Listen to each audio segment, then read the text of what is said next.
నాకు ఈ ఛానల్‌కి సంబంధించి వాట్సాప్ గ్రూప్ అయితే ఉంది. ఈ వాట్సాప్ గ్రూప్‌లో నేను ఎప్పటికప్పుడు గవర్నమెంట్ సర్వీసెస్‌కి అలాగే ఎడ్యుకేషన్‌కి సంబంధించిన న్యూస్ అయితే నేను ఇక్కడైతే పోస్ట్ చేస్తాను. అలాగే దీనికి సంబంధించి నాకు టెలిగ్రామ్ ఛానల్ కూడా ఉంది. ఎవరైనా సరే ఈ టెలిగ్రామ్ ఛానల్‌లో గాని, వాట్సాప్ గ్రూప్‌లో గాని జాయిన్ అవ్వదలుచుకున్న వాళ్ళు కింద డిస్క్రిప్షన్‌లో లింక్ ఉంది. ఆ డిస్క్రిప్షన్‌లో లింక్ మీద ట్యాప్ చేసి ఈ టెలిగ్రామ్ ఛానల్ అలాగే వాట్సాప్ గ్రూప్‌లోనైతే జాయిన్ అవ్వచ్చు.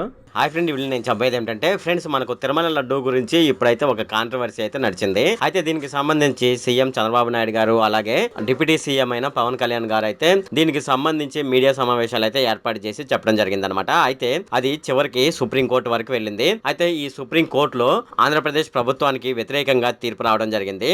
సుప్రీంకోర్టు అయితే కొన్ని ప్రశ్నలు అయితే వేయడం జరిగింది. దానికి సమాధానాలు వాళ్ళు అయితే చెప్పలేకపోయారు. అంతేకాకుండా సుప్రీంకోర్టు టీడీపీ ప్రభుత్వం తీరుపైన ఆగ్రహం వ్యక్తం చేయడం జరిగింది. సో అవేంటి అనే విషయాలు మనం ఈ వీడియోలో డిస్కస్ చేద్దాము. ఈ వీడియోలోకి వెళ్లే ముందు నాదొక రిక్వెస్ట్ అండి. అదేంటంటే ఈ వీడియో కనుక మీకు నచ్చినట్లయితే ఇక్కడ కింద ఉన్న రెడ్ కలర్ సబ్స్క్రైబ్ బటన్ మీద అయితే ప్రెస్ చేయండి. ఇలా మీరు రెడ్ కలర్ సబ్స్క్రైబ్ బటన్ మీద ప్రెస్ చేయడం వల్ల నేను చేసిన ప్రతి ఇన్ఫర్మేషన్ వీడియో అనేది అందరికంటే ముందు అప్డేట్ రూపంలో మీ మొబైల్ కి అయితే చేరిపోతుంది. ఇప్పుడు మనం వీడియోలోకి అయితే వెళ్ళిపోదాం. లడ్డు వివాదంలో ఏపీ ప్రభుత్వ తీరును సుప్రీంకోర్టు అయితే ఆక్షేపించింది. ఈ వివాదంపై సెప్టెంబర్ 18న ముఖ్యమంత్రి చంద్రబాబు నాయుడు గారు అయితే మీడియా సమావేశం ఏర్పాటు చేసి ప్రకటన చేయడం జరిగింది. అలాగే సెప్టెంబర్ 25న ఎఫ్ఐఆర్ అయితే నమోదు చేయడం జరిగింది. అలాగే సెప్టెంబర్ 26న సిట్ ఏర్పాటైంది.